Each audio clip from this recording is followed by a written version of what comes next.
Assalamualaikum warahmatullahi wabarakatuh. Kita sampai pada materi ketiga untuk UAS, yaitu formulasi granul effervescent.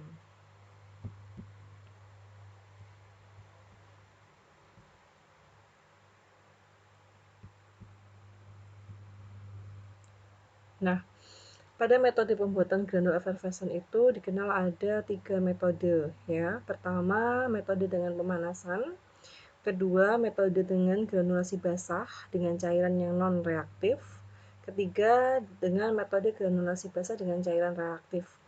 Kita bicara tentang metode pertama dulu dengan pemanasan.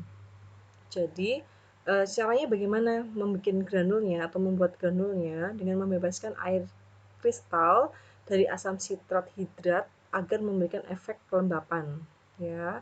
Jadi, artinya pakai alatnya itu pencampurnya itu high shear. Jadi pakai tenaga yang besar untuk menimbulkan panas. Nah, panas itu akan mengeluarkan air kristal dari asam hidrat yang dipakai. Sedangkan metode granulasi basah itu dengan cairan yang non reaktif, artinya pakai apa? Bisa pakai isopropanolol atau etanol, ya. Jadi kita pakai pengikat. PVP digunakan sebagai pengikat, dicampurkan secara kering PVP-nya, kemudian baru ditetes dengan etanol, atau PVP-nya itu dilarutkan dulu ke dalam etanol, kemudian baru ditambahkan dari campuran serbuk, ya. Nah, PVP dalam larutan lebih efektif dan dapat digunakan dengan konsentrasi yang rendah. Jadi konsentrasinya rendah saja, ya, hanya untuk sebagai bahan pengikat. Sedangkan metode granulasi basah dengan cairan reaktif, proses menggunakan air, jadi air ya, bukan etanol, pakainya sedikit saja 0,1 sampai 0,5% sebagai zat penggranulasi, ya. Air di sini bertindak sebagai pengikat. Kenapa reaktif? Karena dalam granulasi effervescent itu adanya air sebetulnya memicu untuk terjadinya proses effervescent.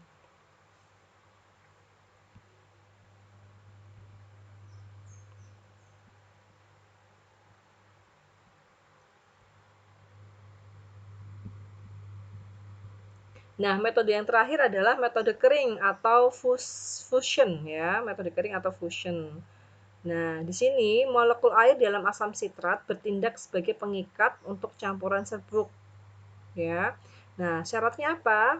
Asam sitratnya ini dihaluskan dulu agar air kristalnya keluar. Kemudian dicampur dengan bahan lain. Pencampuran dilakukan dengan cepat, ya, karena dikhawatirkan nanti bisa bereaksi, ya, seperti itu. Kemudian alat yang digunakan harus stainless yang tahan terhadap asam karena ada asam sitrat di dalamnya. Setelah dicampur, dikeringkan di oven, suhunya 34 sampai 40 derajat baru diayak. Ya, jadi kalau pakai metode kering, dicampur dulu baru di oven. Ya, pemanasan akan melepaskan air-air kristal, air dan asam. Granul yang sudah jadi dari metode kering dapat dikeringkan di oven lagi pada suhu yang tidak lebih dari 54 derajat Celcius. Jadi, asam sitratnya dihaluskan, dicampurkan bahan lain. Penghalusannya itu akan menyebabkan asam kristal air itu keluar, kemudian baru di oven dulu, kemudian baru diayak. Setelah itu, setelah diayak, kemudian granul yang sudah jadi dari metode kering dapat dikeringkan di oven lagi pada suhu 34 derajat. Jadi setelah diayak, di oven, ya. Di oven kembali. Jadi di oven, diayak, di oven kembali. Itu ya. Jadi proses ovennya itu ada 2 kali kalau untuk metode kering.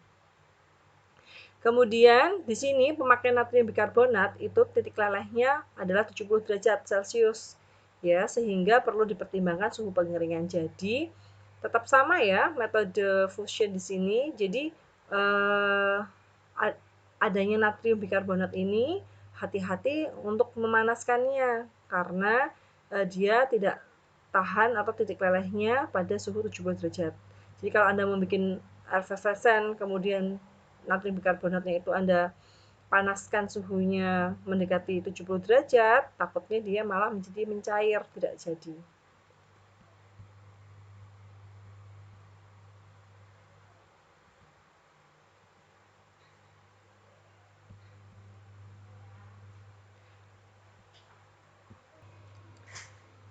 Kemudian metode yang kelima adalah metode vakum di air. Ini agak susah ya, jadi sediaan dicampur dalam kantong tertentu yang direndam di air dan kantongnya itu divakum. Ya, wadah disegel dan divakum selama beberapa menit. Ini agak sulit untuk penerapannya.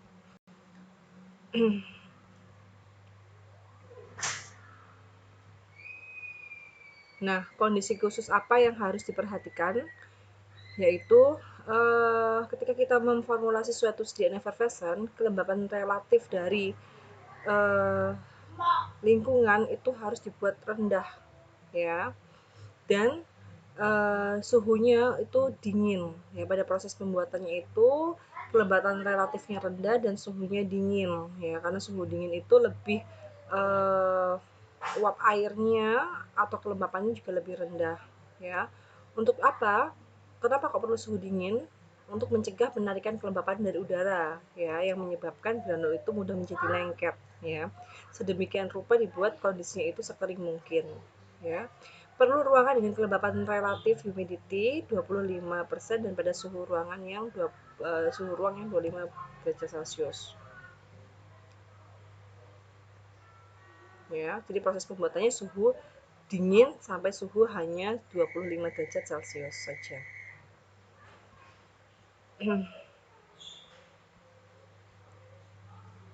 Nah, ini adalah contoh formula dari effervescent ya. Anda juga sudah berlatih ini di praktikum. Jadi, sumber bahan aktifnya adalah vitamin C. Di sini dia dapat menjadi suatu sediaan effervescent ketika ada kombinasi asam sitrat dan asam sitrat dan asam tartat, plus ada tambahan natrium bikarbonat ya sebagai sumber basa. Dimana kalau Anda perhatikan perbandingannya, itu adalah perbandingan 1:2 dan banding 3. Asam sitratnya itu hanya berbanding 1 saja, sedangkan asam tartatnya banding 2. Kemudian natrium bikarbonatnya banding 3 ya. Bisa dilihat ini formulanya 8, 16, 24 ya. Itu adalah formula untuk satu sachet granul ya. Nah, bagaimana bila dia jumlahnya 5 gram, 5 gram itu 1 sachet ya, dalam persen ke 5 gram, jadi 10/100 dikalikan 5 gram. 5 gram itu adalah 1 sachet granul. Ya, formula selalu dalam bentuk persen. Bagaimana kalau 200 gram? Ya sudah, tinggal 5 dikali berapa? Sampai 200 dikali 40. Ya, kita bikin 40 sachet di sini. Nah, kemudian PVP sebagai pengikat, sakarin sebagai pemanis ya. Nah, formulanya di sini untuk formula yang selain asam dan basa tetap menggunakan prinsip yang ada di HPE untuk berapa rentang konsentrasi yang dibutuhkan ya. Nah, di sini itu tidak ada pelicir, tidak ada disintegran, tidak ada ya, karena memang adanya asam basa ini akan memudahkan dia untuk melarut ketika dibawa ditambah dengan media air. Begitu. Dan ini bukan sebagai sediaan tablet ya, tapi ini untuk sediaan granul effervescent.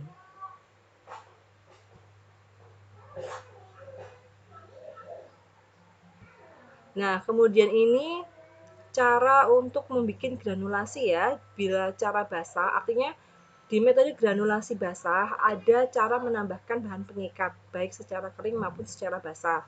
Kalau secara kering, pengikatnya ditambahkan ke adonan, kemudian baru ditambahkan etanol 70% sebagai bahan pengikatnya untuk mengikat.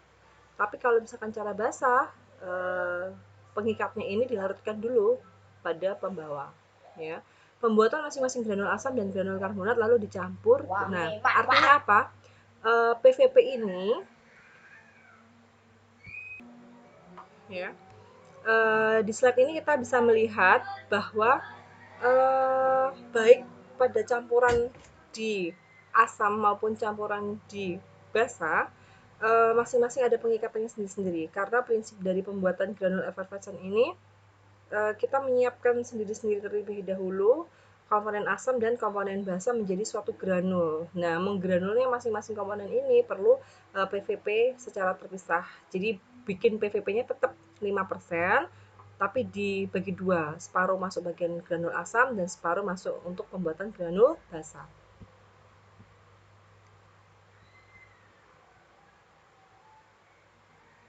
Nih ya, ini adalah contoh prosedur granulasi basah. Jadi misalkan kita memiliki ya, kita memiliki bahan aktif, kita campurkan dengan komponen asam dan pengisi ya. Kita campur ya, kita campur dan kita tambahkan pelarut atau larutan pengikat. Ya, jadi PVP 3%-nya ini sudah ditambahkan dengan etanol 70% ya. Ditambahkan sedikit demi sedikit ya, terbentuk campuran asam. Nah, di sini seharusnya ada pengayakan. Kenapa kok diayak? Agar dia terbentuk granul dari komponen asam. Kurang ya, silakan ditambahkan. Kemudian baru di oven suhu 45 derajat. Oven pada suhu 45 derajat selama 3 hari. Memang bertahap ya, karena suhunya itu rendah, makanya dia membutuhkan proses yang panjang untuk mengeringkan. Kemudian baru diayak dengan ayakan nomor 16 ya. Nah, berarti di sini granul pengayakan granul yang masih basah ini berarti nomor ayakannya adalah lebih ke kecil dari 16, mungkin 12 atau 14. Kemudian jadi granul asam. Begitu juga untuk bagian natrium bikarbonat ya. Natrium bikarbonat sama dia. Jadi natrium bikarbonatnya ditambahkan sisa PVP 3%. Sama ya larutan pengikatnya ya ditambahkan. Kemudian diayak dulu sehingga jadi granul, baru di oven dulu selama 3 hari dan kemudian diayak. Nah, granul asam, granul basah baru dicampur menjadi satu pakai metode tumbling ya. Artinya metode tumbling itu kita tidak melakukan penekanan pada granul tersebut ya, tidak melakukan pengadukan, hanya tumbling saja. Tentunya dengan kondisi yang kering.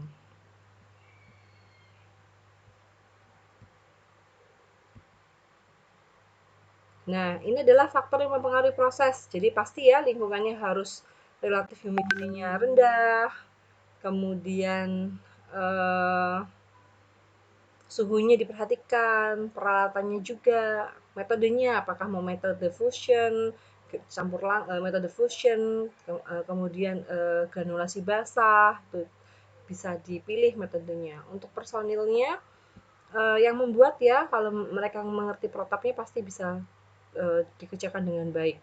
Kemudian bahan-bahan yang dibutuhkan ya, formulanya, penimbangan ketepatan atau tidak dalam penimbangan, seperti itu.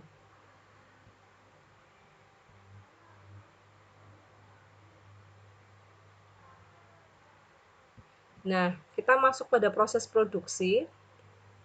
Jadi, kita membuat granul sama ya seperti yang waktu materi UTS. Nah, pertama adalah proses granulasi seperti biasa ya. Kemudian yang kedua, kontrol kualitas selama proses IPC ya. Apa yang perlu dievaluasi atau yang perlu dikontrol adalah kelembapannya. Kemudian distribusi ukuran partikel ya. Kemudian kontrol bobot dan variasi beratnya. Kemudian yang ketiga evaluasi produk secara fisika kimia. Artinya apa? Kadar air, kadar kelembapan itu perlu dicek di granul effervescentnya.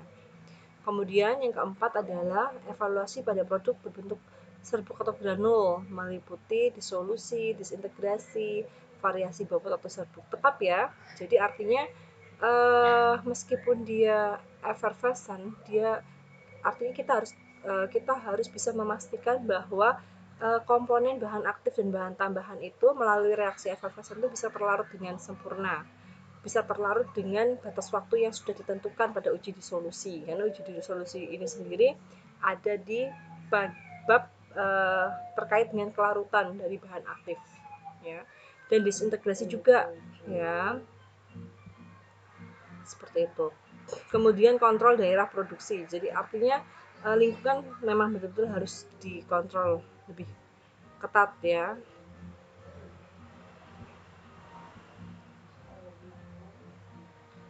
Nah, bagaimana dengan kemasan ya? Nah, karena sangat mudah dipengaruhi oleh kelembapan, kemasan merupakan bagian yang penting dari sediaan effervescent. Ya, Anda tahu produk seperti CGR tablet itu tutupnya itu ada bagian yang dia ada untuk menyerap adanya uap air ya, agar sediaan itu tetap menjadi kering. Dan biasanya kalau misalkan dia granul dan bentuknya sachet, sachetnya itu dari aluminium foil ya. Sachet itu dilapisi dengan aluminium foil dan ada semacam pelapis plastik di dalamnya untuk mencegah masuknya air ya. Nih.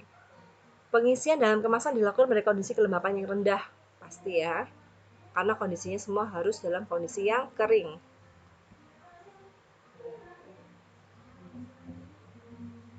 Nah, di sini dijelaskan, diberikan contoh dari ini adalah contoh tablet effervescent dari Antasida.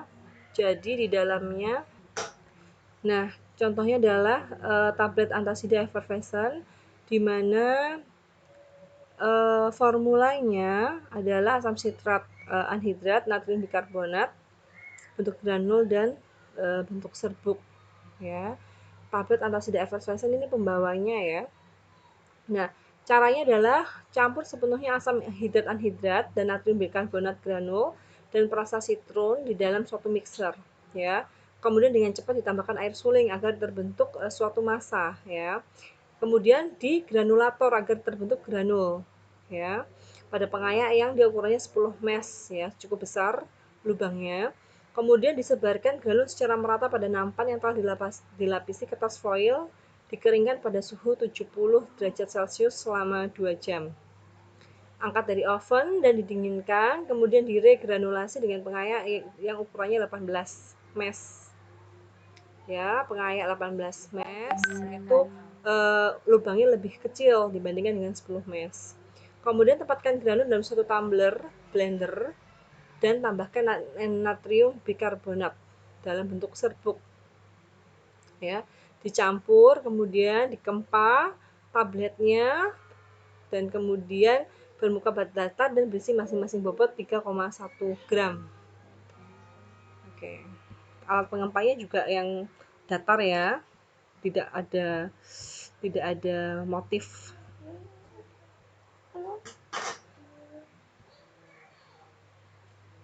Kemudian contoh kedua adalah tablet analgesik effervescent. Nah, di tablet analgesik effervescent ini formulanya adalah asam asetil salisilat, kalsium fosfat monobasa, natrium bikarbonat, dan asam sitrat anhidrat. Nah, di sini terlihat bahwa komponen asam adalah asam sitrat anhidrat, sedangkan komponen basanya adalah kalsium fosfat monobasa dan natrium bikarbonat. Nah, bagaimana cara prosedurnya? Pertama, natrium bikarbonat granul ya diubah menjadi natrium bikarbonat ya 7-9% dengan menggunakan bahan dalam oven. Dengan mengempakkan bahan dalam oven pada suhu 100 derajat Celcius. Jadi dilelehkan ya pada suhu 45 derajat. Kemudian dengan 2 kali pencampuran pada jarak waktu 15 menit. Ya. Jadi setelah dipanaskan dia dicampurkan. Kemudian dinginkan bikarbonat yang telah diubah ya. Kemudian dicampur dengan kalsium fosfat monobasa ya. Jadi natrium bikarbonatnya dikempa, kemudian dicampurkan dengan dikempa dan dipanaskan, kemudian dicampurkan dengan kalsium fosfat monobasa dan asam anhidrat dalam suatu tumbler. Jadi blender tumblernya dimasukkan kalsium fosfat monobasa, natrium bikarbonat, dan asam sitrat anhidrat. Setelah itu baru ditambahkan asam salisilat dan campur selama 10 menit. Dicampur selama 10 menit. Kempa menjadi tablet dengan diameternya 1 inci kecil dan permukaan datar. Masing-masing bobotnya 3,25 gram. Kemudian distabilkan, artinya dikeringkan tabletnya itu pada oven suhu 60 derajat Celcius selama 1 jam ya. Kemudian didinginkan, kemaskan tablet dalam tutup kaca, dikemas tabletnya dalam tutup kaca dan kertas aluminium foil.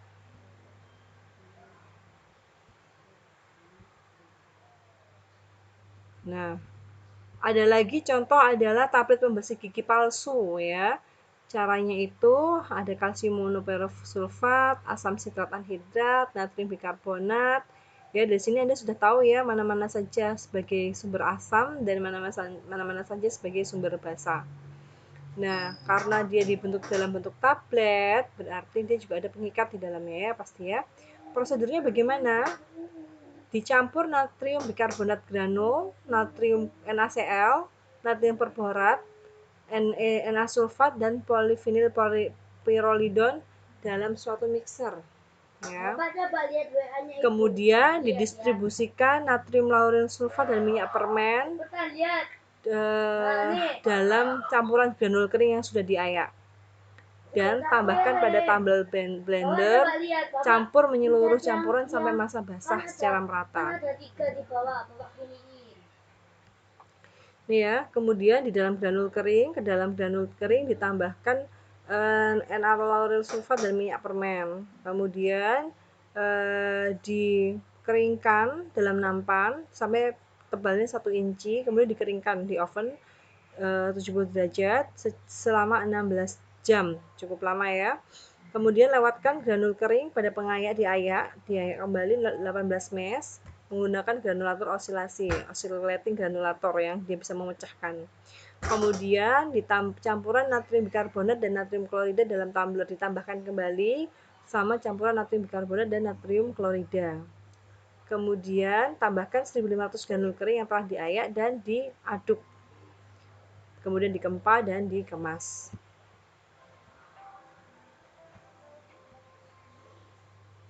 Ini pustaka yang dipakai ya.